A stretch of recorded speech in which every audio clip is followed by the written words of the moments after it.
दूरी हम लोगों को कभी महसूस नहीं होता है कि हम लोग घर से पढ़ाई कर रहे हैं। तो अच्छा, ये जानना चाहेंगे जब आपका सिलेक्शन हो गया शिवम, तो ऑब्वियसली से वो लोग बहुत खुश थे और उन्होंने ये भी कहा है कि बेटा और भी आगे बढ़ना है और कभी भी अपने माँ बाप को और गुरु को कभी भी उनको ख़राब मत बोलना, उनका हमें सादर करना। आप रहने वाले कहाँ के?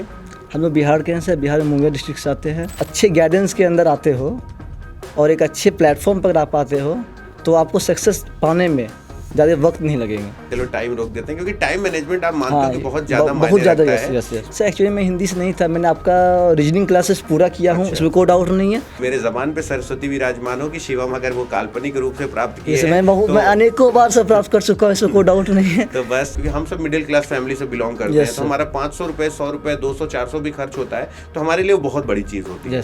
और सिलेक्शन के बाद क्या जो अनुभव है, इन दोनों में क्या फर्क देखने को मिला? संघर्ष के समय में से एक्चुअली होता है क्या ना, आपको कोई भी सहायता नहीं करेगा। और एक वो बड़ी अच्छी बात कही जाती है ना कि जब मिल जाएगी सफलता चार तो हो जाएंगे रिश्तेदार। Yes sir. कि होली बहुत खूबसूरत जाने वाली, कहते त्योहार जब सिलेक्शन के बाद हो तो उसकी खुशी ही कुछ अलग होती है। ऐसे तो हर साल की होली बीती होगी। साथियों नमस्कार, मैं अतुल अवस्थी हूं और ये आप देख रहे हैं एसएससी अड्डा 24/7 का ये प्लेटफॉर्म जिसने फिर से एक बार इतिहास रचा है। और मैं ये चाहता हूं कि आप भी अपनी सफलता की कहानी मेरे सामने आकर कहें।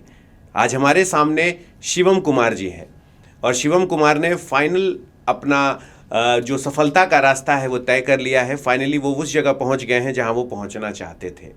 साथियों, आज का दिन बड़ा विशेष इसलिए होता है क्योंकि जब हम स्क्रीन पे खड़े होकर पढ़ाते हैं और 50 वादे करते हैं आपसे कि हम आपके लिए ऐसा करना चाहते हैं, वो करना चाहते हैं, जहां पर कुछ बच्चे हमें ट्रोल भी कर देते हैं कि अच्छा सर आप ऐसा करेंगे, आप यूट्यूब पर ये कर रहे हैं। लेकिन जब उन्हीं भीड़ में से कुछ बच्चे पढ़कर सेलेक्ट होते हैं और वो पूरे देश समाज समय में ये स्थापित करते हैं कि सर हमने आप ही से पढ़ के सिलेक्शन लिया और आज हम इस जगह पर पहुंचे हैं, तो शायद ये लगता है कि बारिश जो होती है वो सबके लिए बराबर होती है। कुछ लोग उसका लाभ उठाकर अपने जीवन को और भी ज्यादा सुखमय कर लेते हैं और कुछ ऊपर की ओर देखकर भगवान को तो भी कोसते रहते हैं कि आपने केवल कुछ ही लोगों के लिए बारिश की है। तो उस बारिश का इस्तेमाल जितने लोग अपने हिसाब से जितना करना चाहते हैं वो उस हिसाब से कर पाते हैं। वैसे हम टीचर्स भी होते हैं, हम फैकल्टीज भी होते हैं, हम यूट्यूब पे सबके लिए बराबर पढ़ाते हैं, एप्लीकेशन पे जब हम क्लास लेते हैं तो सबके लिए बराबर पढ़ाते हैं। लेकिन कुछ ऐसे बच्चे होते हैं जो बहुत ही एकाग्रचित होकर, डिसिप्लिन, अनुशासित होकर पढ़ते हैं और अपना सिलेक्शन करके दिखाते हैं, जहाँ पर हमारा अपने माँ बाप का और अपने परिवार का इतना मान बढ़ाते हैं कि हर माँ बाप कहते हैं कि बच्चा हो तो ऐसा हो, भले 2-4 साल बाद हो, है कि नहीं। तो आज इसी तरीके की कड़ी में आज हमारे साथ है शिवम कुमार जी। स्वागत है शिवम आपका। और कैसा लग रहा है फाइनल सिलेक्शन के बाद? अभी सर मैं एक्चुअली बहुत खुश हूँ और ये जितना हो सका है सब आप ही लोग का देन है। एक्चुअली मैंने अड्डा 24/7 2024 में ज्वाइन किया था और उसी समय मैंने उसका महापैक भी लिया हूँ। और उसमें एक्चुअली होता है क्या ना कि दूरी हम लोगों को कभी महसूस नहीं होता है कि हम लोग घर से पढ़ाई कर रहे हैं। अच्छा। और जितने भी सारे लोग पढ़ाते हैं ऑनलाइन के माध्यम से वो लोग बहुत डिटेल में पढ़ाते हैं और डाउट के लिए भी हम लोग का बराबर होते रहता है। अच्छा। उसके बाद मेन होता है सर क्या रहा कि हम लोग टेस्ट देना और टेस्ट के लिए भी अड्डा बेस्ट ऐप है। यस बिल्कुल।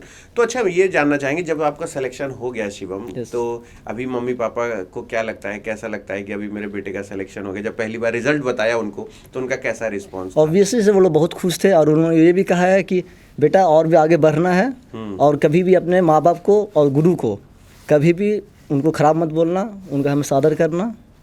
बहुत बढ़िया, यही संस्कार है बच्चा। कितने भाई बहन हैं आप शिवम? एक भाई हैं सर और मेरी 2 बहन हैं।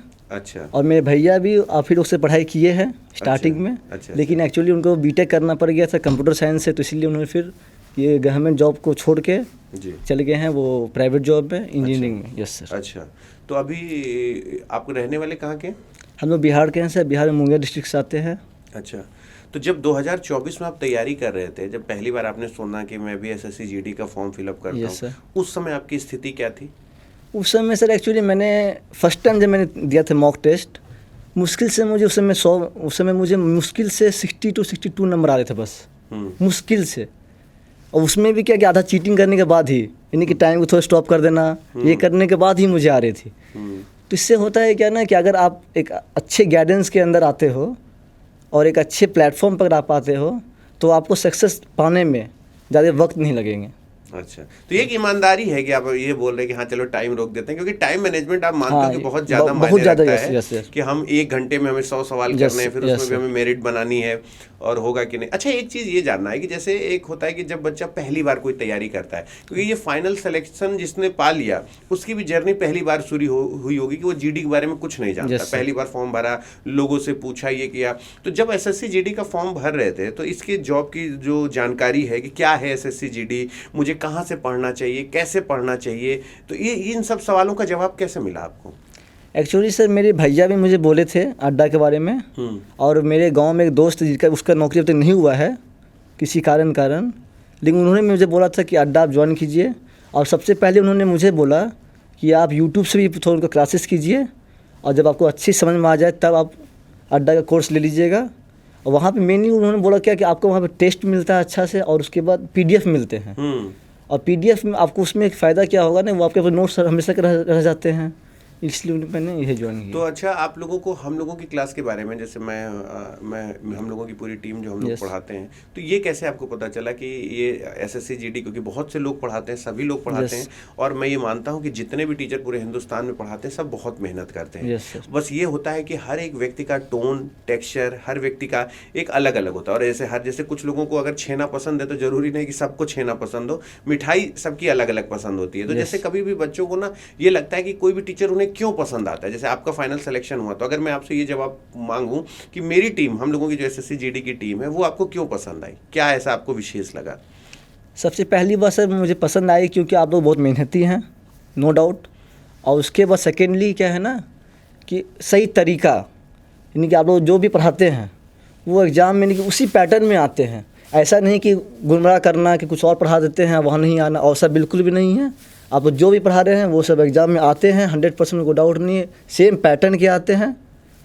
इसको मेनली होता है क्या ना सर कि लेटेस्ट पैटर्न को, कोई भी शिक्षक हो या कोई भी स्टूडेंट हो, उसको लेटेस्ट पैटर्न को अपनाना बहुत ज़रूरी है एग्ज़ाम के माध्यम से।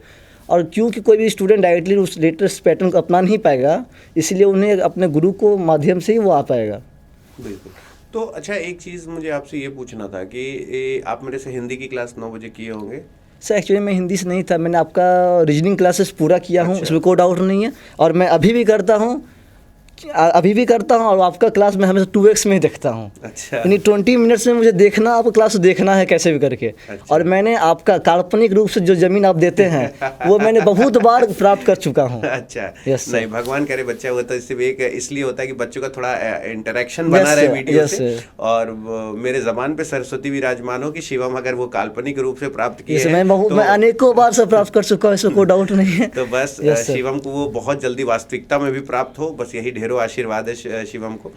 तो शिवम, जैसे अच्छा बच्चे कुछ लोग ये कहते हैं कि जब हम YouTube पे सारी प्लेलिस्ट बनी हुई है, सारे टॉपिक्स है, YouTube पे जब सब कुछ है, तो हम एप्लीकेशन पे क्लास क्यों ले? जैसे आपने बताया कि आपने एसएससी महापैक लिया, तो आप जिस हिसाब से स्कॉलर हैं, जिस हिसाब से आप पढ़ते हैं, तो आपने भी ये सोचा होगा कि जब मुझे YouTube पे मिल रहा है, क्योंकि हम सब मिडिल क्लास फैमिली से बिलोंग करते हैं, तो हमारा 500 रुपये, 100 रुपये, 200, 400 भी खर्च होता है, तो हमारे लिए वो बहुत बड़ी चीज़ होती है। तो आपसे अगर कोई बच्चा ये पूछे कि शिवम भैया ये बताइए कि हम YouTube पे जब सारी चीज़ें हैं, हम YouTube पे पढ़ सकते हैं, तो हम एप्लीकेशन की क्लास क्यों परचेज़ करें, क्या है खास उसमें? सर उसमें सबसे पहली बात होती है कि इंटरेक्शन, जो भी हमारे टीचर पढ़ाते हैं उनसे डायरेक्ट इंटरेक्शन हो पाता है। और YouTube में क्या होता है ना सर कि वहाँ पे बहुत बच्चे लोग आ जाते हैं और कुछ कुछ फालतू से भी वहाँ पे कमेंट करते रहते हैं, इससे होता है कि थोड़ा टाइम लैग होता है बीच में। लेकिन एप्लीकेशन में क्या होता है ना सर कि तो बहुत डिटेल पढ़ाते हैं आप लोग, उसमें कोई डाउट नहीं है। और उसके बाद डाउट सेशन जो आप लोग करवाते हैं एप्लीकेशन पे, वो सब बहुत महत्व चीज़ है, क्योंकि सभी बच्चे को सभी तरह से नहीं समझ में आ पाएगा। लेकिन आप डाउट सेशन में होते हैं क्या ना सर कि आप पर्टिकुलरली उस बच्चे को बताते हैं कैसे होता है, नहीं होता है, वो बहुत अच्छा लगता है सर।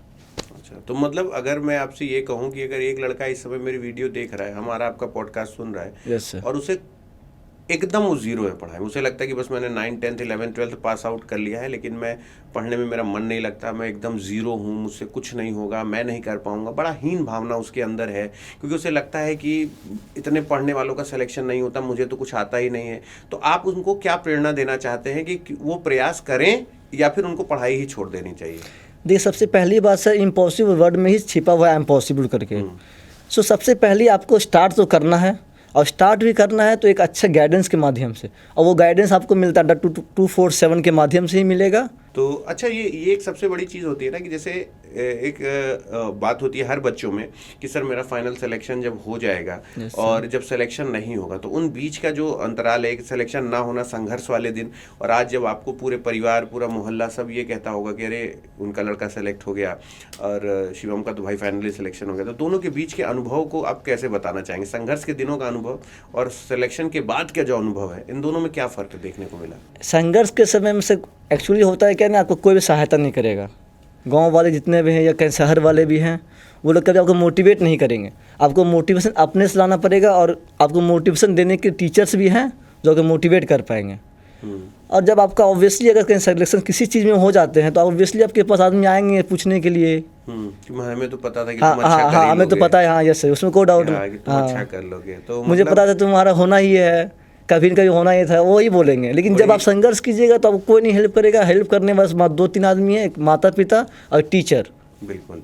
और एक वो बड़ी अच्छी बात कही जाती है ना कि जब मिल जाएगी सफलता 4 तो हो जाएंगे रिश्तेदार। यस सर, है ना कि जब आपकी सफलता हो जाती है तो हर व्यक्ति कहता है कि वो जो जिसका फाइनल सिलेक्शन हुआ है ना वो हमारा रिश्तेदार है। हाँ, हमारे तो इंसान को जितना रिश्तेदारी के लिए वो फोकस करता है कि मैं किसी की शादी में नहीं जाऊंगा तो हमारे रिश्तेदार बुरा मान जाएंगे। मुझे ऐसा लगता है कि अगर आप अपनी सफलता पे काम करें, अपने ऊपर काम करें, तो संबंध बिगड़ते नहीं है, क्योंकि जो समझदार संबंध है वो जानते हैं कि बच्चों के पढ़ने की उम्र है, अगर वो इस समय उसके एग्जाम लगे वो नहीं आया तो वो बुरा नहीं मानते। और मुझे ऐसा लगता है कि हमें अपने भविष्य पे ज़्यादा फोकस करना चाहिए। डेफिनेटली। तो शिवम, मैं चाहूँगा कि एक आपका सिलेक्शन किस पोस्ट पर हुआ है, और आप अभी आपने एसएससी जीडी में फाइनल सिलेक्शन तो ले लिया, बाकी बच्चे जरूर जानना चाहेंगे कि आपका किस पद पर सिलेक्शन हुआ? आपने सीआईएसएफ, बीएसएफ क्या ज्वाइन किया है? सर मुझे बीएसएफ मिला है। बीएसएफ? Yes sir. तो आपकी फाइनल ज्वाइनिंग कितनी तारीख को है? मेरी फाइनल ज्वाइनिंग 9 मार्च में सर। 9 मार्च। यस। और कहाँ होगी आपकी ज्वाइनिंग? लातूर महाराष्ट्र में हो रही सर। लातूर महाराष्ट्र में ट्रेनिंग के लिए आप जा रहे हैं? सर, तो ट्रेनिंग आपकी 9 मार्च से शुरू, यानी आपकी होली बहुत खूबसूरत जाने वाली है। कहते त्योहार जब सिलेक्शन के बाद हो तो उसकी खुशी ही कुछ अलग होती है। ऐसे तो हर साल की होली बीती होगी, लेकिन इस बार मैं विश्वास करता हूँ कि इस बार जब होली होगी मार्च में तो शायद वो काफी अच्छा होगा और उसमें खुशी का ठिकाना नहीं होगा, है कि नहीं? और जानते हो, पहले जब माँ बाप होली खेलने से मना करते, अभी शिवम ने एक बात कही ऑफ कैमरा मेरे से कि मैंने कहा यार इस बार तेरा सिलेक्शन हो गया शिवम, अब तो तुम बहुत अच्छा होली खेलोगे। तो शिवम ने एक बात कही कि सर मेरे पापा कह रहे हैं, मेरी मम्मी कह रही है कि देख अब तेरा 9 मार्च को ट्रेनिंग में तुझे जाना है और होली खेलेगा, तो इस बार होली ज़्यादा खेलने की ज़रूरत नहीं है, रंग वंग लगेगा, कहीं तबीयत खराब हो गई तो दिक्कत होगा। तो कहा कि हाँ सर मैं अपने मम्मी पापा की बात मान रहा हूँ, मैं इस बार ज़्यादा नहीं खेलूँगा। तो मैंने कहा देखो अब यही अगर इसका सिलेक्शन ना हुआ होता और फिर माँ बाप होली खेलने से मना करते तो ये लड़ जाता कि नहीं मैं दुनिया के बच्चे खेलते, आप मुझे होली क्यों नहीं खेलने दे रहे? नहीं मैं खेलूंगा चाहे कुछ भी हो जाए, जबरदस्ती जाता भाग। लेकिन देखो यही होता है, सफलता के बाद आदमी मैच्योर हो जाता है कि उसको सबसे पहले दिखता है कि नहीं ठीक है 1 साल होली नहीं खेलेंगे या थोड़ा सा कम खेलेंगे तो क्या हो जाएगा, क्योंकि मेरी 9 मार्च को ज्वाइनिंग है, कहीं इस समय मौसम भी काफ़ी ठंडा है और 4 मार्च के आसपास 3-4 मार्च से होली शुरू हो जाएगी और उसमें अगर भीग गया तो तबीयत खराब हो जाएगी, तो मेरी ज्वाइनिंग पे इम्पैक्ट पड़ेगा। तो ये होती है जिम्मेदारी जो दी नहीं जाती ली जाती है, और जब जिम्मेदारी आपको महसूस होने लगती है तो फिर आप अपने आप इतने समझदार हो जाते हैं कि घर वालों को केवल हल्का सा सपोर्ट करना है और आप उस बात को समझ जाते हैं। तो सच में शिवम बहुत मज़ा आ रहा है और ये बड़ी अच्छी चीज़ है कि जब आप स्क्रीन पे हमें देखते थे और आज यहाँ पर सामने है। यस डेफिनेटली, बहुत मैं खुश हूँ। यूट्यूब की क्लास में हम जितने लोग पढ़ाते हैं तो आप क्या कहना चाहेंगे, बच्चों को क्या बताना चाहेंगे उस क्लास के बारे में जो हम लोग शाम को 6 बजे से शुरू करते हैं, रात 10 बजे तक चलती है, तो ये 6 से 10 के बारे में क्या कहेंगे? डेफिनेटली यूट्यूब क्लासेस बहुत अच्छे हैं और एक्चुअली होता है क्या ना सर कि जो जिस बच्चे का भी जो चीज़ में कमी है ना उसको पहले उसको मजबूत करना चाहिए। कैसे सर, मैंने फर्स्ट टाइम जब जीडी का दिया था तो उसमें मुझे थोड़ा मैथ में कमजोरी था, तो मैंने अक्षय अवस्थी सर से मैथ दिन भर में कम से कम 2 से 3 घंटा डेली करता था। इससे हुआ क्या ना सर, 2 से 3 महीने में मेरा मैथ बहुत ज़्यादा अच्छा नंबर आने लगे। इसलिए नहीं बिल्कुल, और बिल्कुल मेहनत आप करेंगे तो आपका सिलेक्शन जरूर होगा। सर। और मुझे ऐसा लगता है कि जब आपकी कोई वैकेंसी का नोटिफिकेशन आता है उस नोटिफिकेशन के बाद आपको एक फाउंडेशन बैच जरूर करना चाहिए ताकि आप एक बार टॉपिक वाइज पढ़ लें और फिर प्रीवियस ईयर क्वेश्चन को आप यूट्यूब से सॉल्व करें या कहीं से भी सॉल्व करें, आपका होता रहेगा।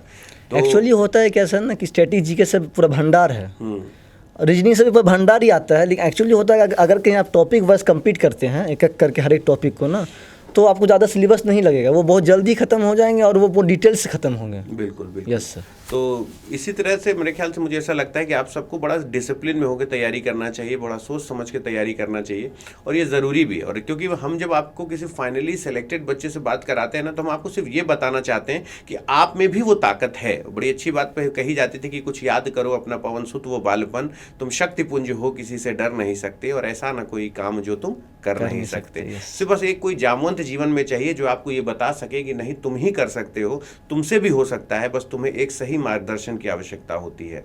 तो साथियों, आज हमारे साथ शिवम कुमार जी हैं, और मैं एक एंडिंग मैसेज चाहूँगा कि आप बच्चों को क्या मैसेज देना चाहते हैं, जो बच्चे क्या हमारे साथ जो आपके जो सहपाठी हैं, जो आपको सुन रहे हैं इस समय, जो आपके साथ पढ़ाई कर रहे हैं, जो अभी भी इस बार 2026 में अपना SSC GD देंगे, जिनका भी एग्ज़ाम है इसी फरवरी के लास्ट में, तो उनको क्या मैसेज देना चाहेंगे, उन्हें किन बातों का ख्याल रखना चाहिए? देखिए, सबसे पहली बात, यूट्यूब पे बहुत ज़्यादा टीचर्स हैं, लेकिन वो लोग सभी लोग सही तरीके से नहीं पढ़ा पाते और सही स्ट्रेटजी को नहीं अपना पाते हैं। इसीलिए आप जिससे भी पढ़िए उनसे मन से पढ़िए, आपका सफलता 100% मिल के रहेगी। और मोस्टली मेरी तरफ से आप अड्डा को ज्वाइन कीजिए, मैं उसका गारंटी लेता हूँ आपका 1 से 2 साल के अंदर नौकरी होना तय है, इसमें कोई डाउट नहीं है। हाँ, लेकिन सफलता लाने के लिए आपको मेहनत करना जरूरी है। बिल्कुल बिल्कुल। यस, तो बिल्कुल, थैंक यू सो मच। बिल्कुल, और ये देखो, ये शिवम की एक अपनी जर्नी है, अपना एक्सपीरियंस है, अपना अनुभव है जो उसने फील किया। मुझे ऐसा लगता है कि जो बच्चे इस तरीके के अनुभव को महसूस कर रहे हैं उनको वैसे ही करते रहना चाहिए। एंड शिवम, एक बार फिर से तुम्हारा बहुत बहुत धन्यवाद कि तुम और इतनी दूर से बिहार के गुड़गांव मिलने आना, ये बच्चे का डेडिकेशन है और यही हमारी सबसे बड़ी सैलरी है। और मुझे ऐसा लगता है कि शिवम को बस, ये तो अभी शुरुआत है शिवम, अभी तो आप जीवन में बहुत आगे बढ़ेंगे। तो ये हमारे साथ शिवम थे, और मैं ये चाहता हूँ कि जैसे आज शिवम मेरे सामने है, वैसे आप लोग भी प्रॉमिस करें कि अतुल सर के साथ मुझे पॉडकास्ट शूट करना है। और ये मेरे लिए बड़े सौभाग्य की बात होगी कि हिंदुस्तान के कोने कोने से आने वाला बच्चा मेरे साथ अगर पॉडकास्ट शूट करता है तो ये पॉडकास्ट पूरा हिंदुस्तान देखेगा। तो फिर मिलते हैं एक बार, यार शिवम के उज्जवल भविष्य की कामना करते हैं। और आप सभी का बहुत बहुत धन्यवाद। और मैं आप लोगों से यही निवेदन करूंगा कि एग्जाम में बहुत अनुशासित रह के अच्छे से पढ़ाई करें, इस बार आपका सिलेक्शन ज़रूर होगा। आप सभी का बहुत बहुत धन्यवाद। Thank you.